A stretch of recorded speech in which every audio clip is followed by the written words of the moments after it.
Hi, this is Mrs. Miles recording another foundation level GCSE paper question. This has come from another Edexcel paper, as you can see again. Well, you can't see in fact, but it is the last question of the paper. If you're doing this topic by topic, it's a calculator paper and it is volume of a prism. Now at this stage here in the exam, and you're thinking, volume of a prism? What's all that about?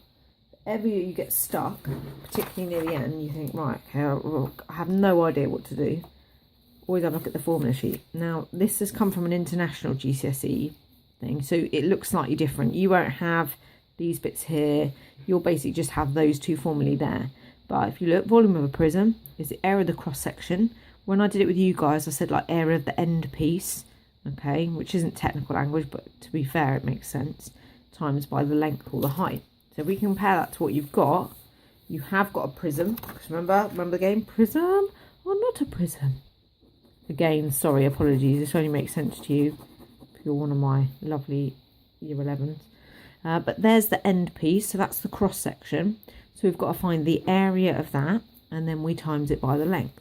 So the volume of a prism is the area of the cross section times by the length. So the area of the cross section, unfortunately, this isn't just one shape. It's what we call a compound shape.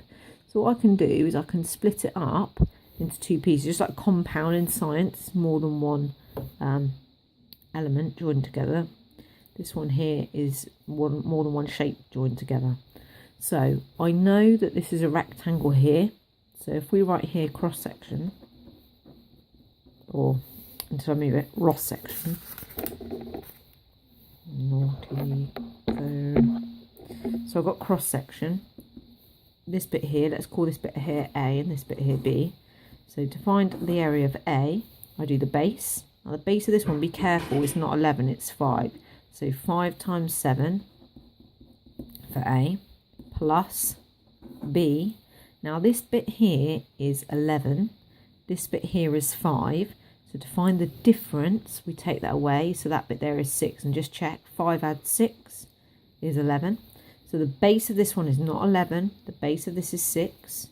And the height of it is 4. Now, some of you are going to expect me to halve these. Remember, we only halve to find the area of a triangle. Area of a rectangle is base times height.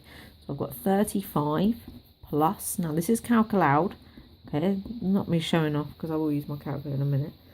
If I need to. So 35 add 24, add those together, you get 59. Now it's an area, so that's centimetres squared. But the question has actually asked for the volume. So remember, again, look back at your formula sheet. If you think, I don't know what to do next, here it is. Area of the cross section times by the length. So I've just found the area of the cross section, which is 59. So I'm going to do 59 multiplied by 20. Okay, now that looks like a point. I love this pen. Clearly you love this pen, don't you?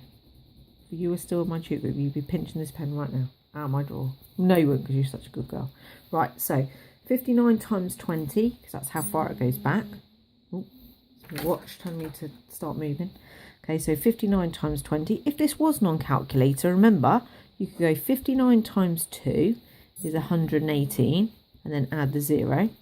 Now that's going to seem like a big number, okay, but these are made up of tiny, this 1 centimetre cubed is a little cube that is 1 centimetre by 1 centimetre by 1 centimetre. And that's actually quite small, like a tiny little ice cube.